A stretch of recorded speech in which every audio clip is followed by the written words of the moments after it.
Welcome to Council Corner. Not quite as exciting as Coach's Corner, but either way. David, thanks again for doing this, and because David, if you don't know, if you're a follower of the current, but he films all of our council meetings and also does this. Are you doing this once a week? It seems like it happens all the time. Once every other week?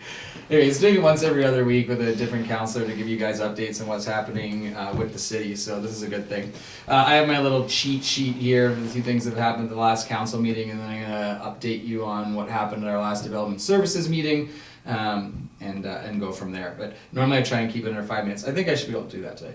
So the big pieces that are happening here. Oh, actually, one of the bigger pieces is 2 nights ago we had the open house for the Big Eddy for the water service there. So that's open right now. So if you're live in the Big Eddy, get your ballots in for that. Petitions they're called, so you can go to the city hall if you missed that meeting and get information on that. But that was a really good turnout, and thanks to the city staff for doing that, and everyone from the Big Eddy that turned out to. So we also sent applications to extend the city boundaries. There's a couple annexations that are in the works right now. So one being for a hotel project that's happening up at the base of the ski hill, the Treehouse. You may have heard of it. Treehouse Hotel, and then also the citizens at Thomas Brook have asked for us to look into that and get some information off to the province because they need some help with their water system as well. So that application went off to the province and the CSRD at our last council meeting. So we'll go back from them hopefully soon. We did the initial information. Okay, so this is going to our development services meeting. So initial information for the Nickel Road project that's happening, a big project. I'm sure people already know about it. The word on the street is 1,500 units. It's 1,100 potential units over a long period of time. So the project, you'll likely, if it does roll out, you'll likely see maybe 400 units, something like that in the beginning, and then if the market likes what they're seeing, i.e. if that stuff is selling, you'll see more units get built.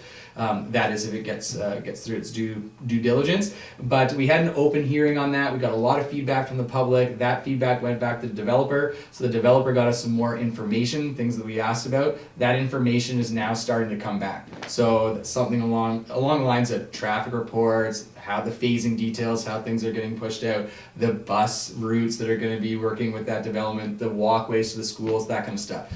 That's going to be coming to the next council meeting. So if you go online and go to our council notes, you can see everything that's been submitted by the developer. Really interesting, in my opinion, really exciting to see development of that size moving forward. But like I said, it's not going to be built. Rome wasn't built in a day, as they say, so this isn't going to happen over a year. This is a multi-year project.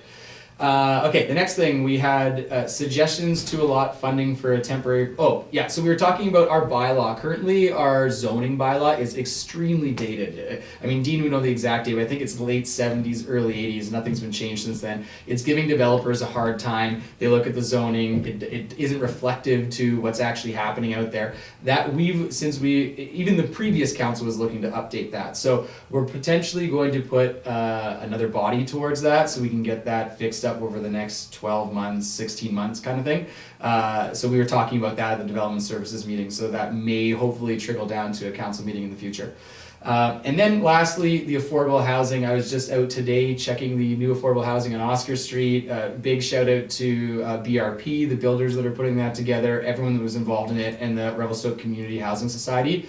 It is great. So they're looking to get tenants in there for March. If there's an RFP out right now for project management to manage that property. You can talk with Al Mason about that or go to the city website. I'm sure it's posted. But looking fantastic. So really excited for some people that are going to get to move into those units. There's washing and dryer in each unit, and it's accessible to everybody. So it's pretty exciting as far as what those units are looking like. And that's my council report for this. I don't know when it's going to happen again. It just seems it keeps happening every once in a while, and David knocks on my door and says, "That's your time, you're up again." But anyway, that's my report.